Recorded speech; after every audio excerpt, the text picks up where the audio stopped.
આજે હું તમને વર્ષ 2016 પહેલા ઇન્ટરવ્યુની પરિસ્થિતિ કેવી હતી એ કહીશ. કેમ કે એ વખતે લેખિત પરીક્ષા ગણતરીમાં જ નહોતી. લેખિત પરીક્ષા લેવાતી જ નહોતી એવી હાલત હતી. તમે કહેશો લેખિત પરીક્ષા લેવાતી નથી એવું કહો છો? તમને આ ભાષામાં કહીશ ને તો સમજાશે. કેમ કે હું તમને બતાવીશ ને તો તમે કહેશો લેવાતી હતી. તમે સીધું સમજો છો. લેવાતી તો હતી પણ ગણાતી નહોતી. 2016 પહેલાના આસિસ્ટન્ટ પ્રોફેસર ગુજરાતી વિષયનું આ પરિણામ તમને બતાવી રહ્યો છું. એમાં મને તમે લેખિત પરીક્ષા એવું લખેલું બતાવો.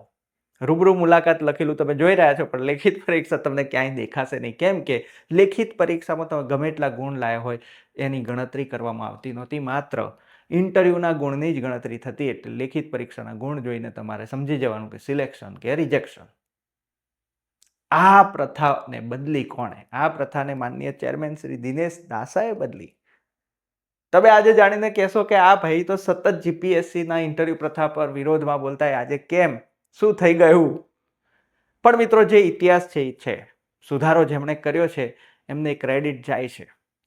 એમણે ખરેખર એ સુધારો કર્યો હતો અને અમને લાગ્યું હતું, હું ખુદ એ વખતે ઉમેદવાર હતો અને મને લાગ્યું હતું કે વાહ, હવે તો આપણે લેખિત પરીક્ષામાં બરાબરનું મેરિટ લાવીશું અને ઇન્ટરવ્યુમાં ભલે ને ઓછા ગુણ આપે સિલેક્શન થઈ જશે. પણ બન્યું એવું નહીં. એ 50% ગુણભારનો સુધારો અમને કોઈ ફાયદો ના પહોંચાડી શક્યો. કેમ કે જે ગેપિંગ હતું, જે આજે તમે જોઈ રહ્યા છો, ઉમેદવારોના કોઈના 10 ગુણ હોય ને કોઈના 90 ગુણ હોય, એ 10% ગુણભારમાં તો 50% હતું.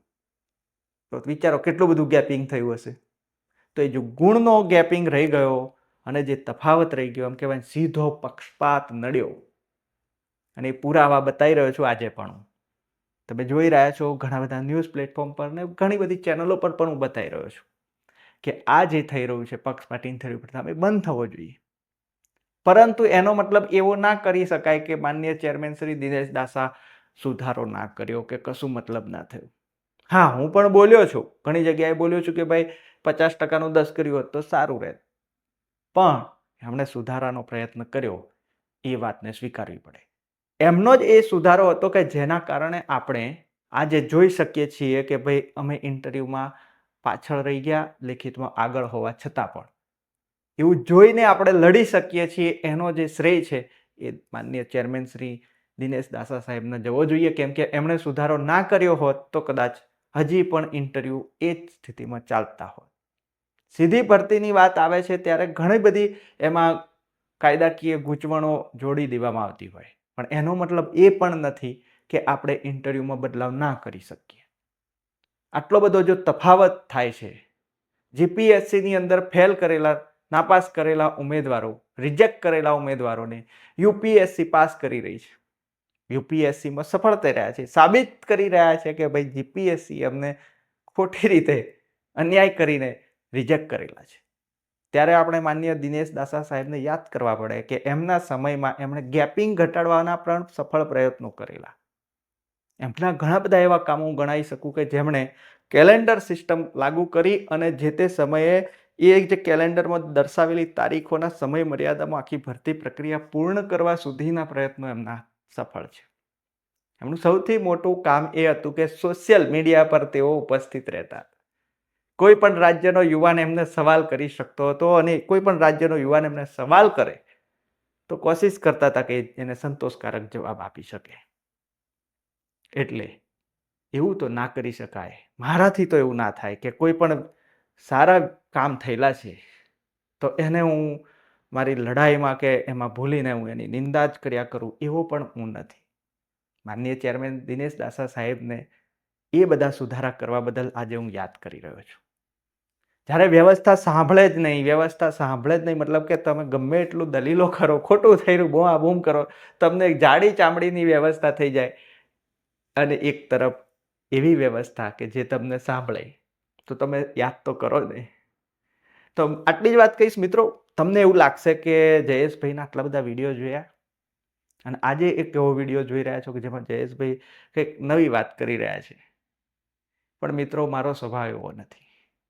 મારો સ્વભાવ એવો એટલા માટે નથી કેમ કે હું ભારતીય પહેલા છું અને છેલ્લા પણ ભારતીય છું.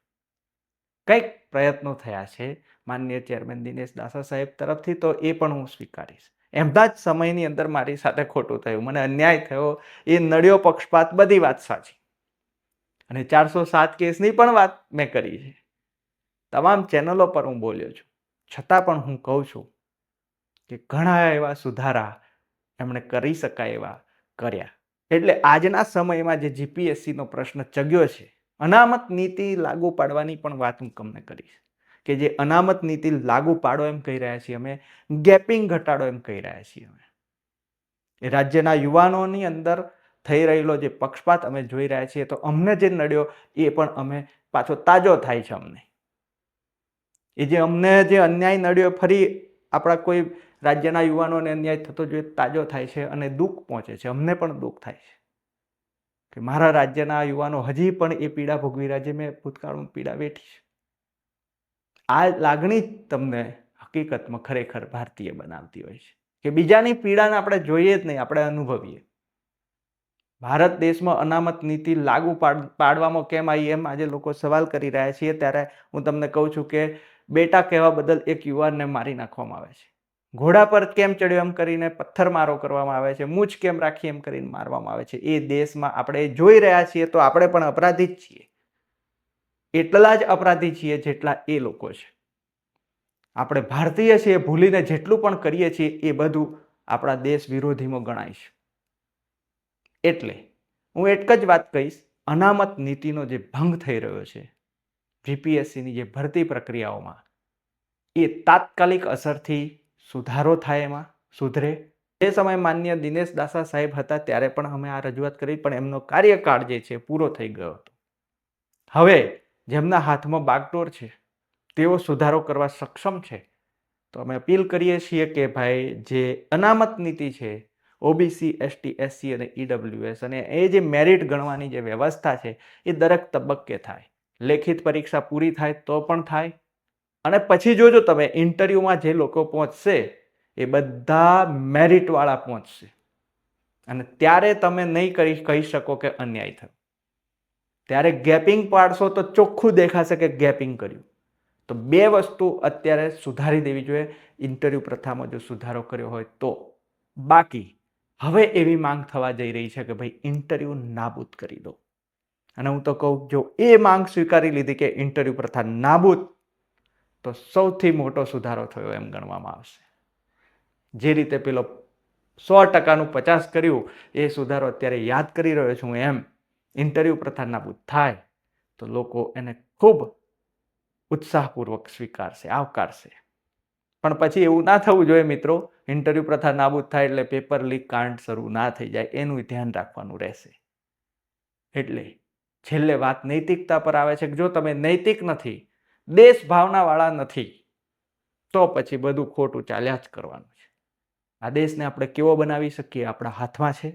આ દેશને આપણે કેટલો સુંદર, વ્યવસ્થિત અને ન્યાયવાળો બનાવી શકીએ એ આપણા હાથમાં છે. આભાર મિત્રો.